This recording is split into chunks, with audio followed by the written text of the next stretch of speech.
Now, in this video, we'll talk about Quicken Classic Business and Personal. So the overview of this specific platform right here is just go directly into quicken.com/activate. Now it's going to be depending where you're going to be using it. So say for example, you're using it into your Windows or from your Mac operating system. All you have to do before downloading it is, of course, check out their plans and pricing. So this is going to be the data of the plans comparing.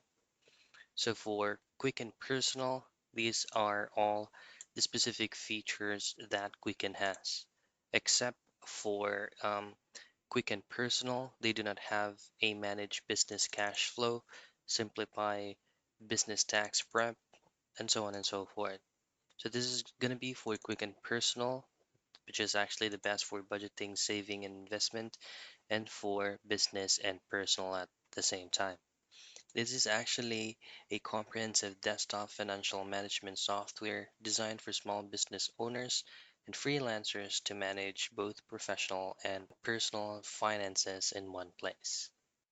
Now, for you to download it, just simply head straight into their official site, go down here, and then under products, you can try to download the Quick and Simplify Classic Premier, Classic Deluxe, and Quick and Classic Business and for personal and for Mac, and so on and so forth.